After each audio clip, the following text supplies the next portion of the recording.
semuanya, bersama Dian di sini. Dan di video kali ini Dian akan bahas tentang 7 prospek kerja jurusan kimia. Nah, di video sebelumnya Dian udah pernah bahas tentang perbandingan jurusan antara teknik kimia, pendidikan kimia, dan juga jurusan kimia. Tapi masih ada yang bingung, ada yang nanyain tentang apa sih prospek kerja dari masing-masing jurusan. Jadi di video kali ini Dian akan bahas tentang 7 prospek dari jurusan kimia. Jadi tonton videonya sampai habis ya, jangan di skip-skip biar kalian nggak kelewatan informasi-informasi penting yang Dian sampaikan. Yang pertama yaitu sebagai analis laboratorium. Nah, orang-orang dari jurusan kimia pasti nggak asing dong ya dengan laboratorium. Jadi salah satu pekerjaan untuk mereka yaitu sebagai analis di laboratorium. Nah, analis di laboratorium ini bermacam-macam ya. Jadi bisa di laboratorium untuk perusahaan-perusahaan makanan, analis di laboratorium untuk perusahaan yang berurusan dengan barang-barang kimia. Nah, karena mereka juga mempelajari instrumen-instrumen yang kompleks, jadi sangat cocok buat mereka untuk bekerja di laboratorium. Dan beberapa perusahaan juga pasti butuh untuk analisa produk mereka. Contohnya seperti di industri pengolahan air. Nah, selain di industri, jurusan kimia ini juga cocok untuk analis laboratorium di rumah sakit, lembaga penelitian, dan juga sebagai tim forensik di kepolisian. Yang kedua yaitu sebagai quality control and quality assurance. Nah, tugasnya apa sih? Tugasnya ini adalah untuk menjaga kualitas produk. Jadi mereka melakukan pengecekan dari bahan bakunya, prosesnya, hingga produknya apakah sudah memenuhi kualifikasi yang sudah ditetapkan oleh industri atau perusahaan tersebut. Nah, biasanya bagian ini juga bekerja sama dengan analis laboran.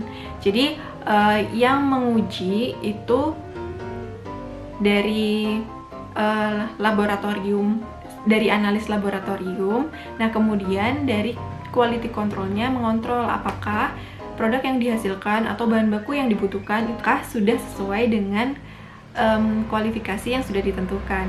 Nah, posisi ini juga sebenarnya kadang-kadang juga diisi juga sih oleh orang teknik kimia. Jadi bekerja sama gitu lah ya antara jurusan kimia dan jurusan teknik kimia. Yang ketiga yaitu research and development. Nah, bagian ini tuh yang khusus untuk penelitian dan pengembangan produk gitu.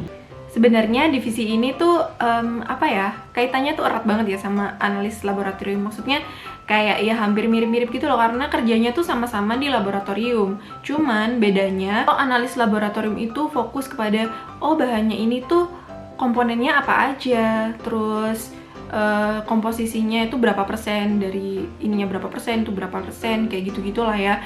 Nah, sementara kalau misalnya di R&D atau Research and Development itu fokus ke bagaimana mengembangkan suatu produk sehingga produk itu lebih baik daripada sebelumnya, atau mengembangkan suatu produk baru, menciptakan produk-produk baru, kayak gitu sih. Yang keempat yaitu jadi dosen. Ya, seperti jurusan-jurusan yang lain ya, pasti ada kesempatan untuk menjadi dosen. Tapi kalau misalnya pengen jadi dosen, minimal lulusan S2. Nah, tapi kalau misalnya S3 bisa lebih menunjang lagi sih untuk bisa jadi dosen. Dan biasanya kalau misalnya udah masuk S2, ada beberapa perguruan tinggi yang mensyaratkan dia harus bisa lanjut ke S3. Nah, selama jadi dosen ini juga bisa melakukan penelitian, karena seperti yang kita tahu, tugas dosen tuh nggak cuma ngajar aja loh. Jadi ada namanya Tridharma perguruan tinggi. Jadi selain ngajar, yang kedua yaitu dosen juga harus melakukan penelitian dan juga pengabdian masyarakat. Yang kelima yaitu bisnis. Dari ilmu-ilmu kimia, ini juga membuka peluang untuk alumni-alumninya untuk memulai bisnis, terutama sih bisnis-bisnis yang berkaitan dengan kimia. Yang keenam, lulusan dari jurusan kimia ini juga bisa jadi konsultan. Nah, konsultan di mana? Konsultan untuk perusahaan-perusahaan yang berhubungan dengan kimia. Bisa sebagai konsultan pribadi atau juga bisa join ke agensi konsultan. Dua-duanya peluangnya sama-sama besar. Yang ketujuh yaitu jadi PNS.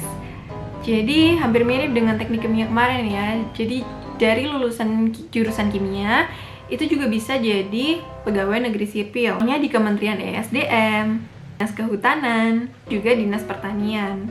Oke, itu tadi 7 prospek kerja jurusan kimia yang bisa aku bagikan ke teman-teman semua.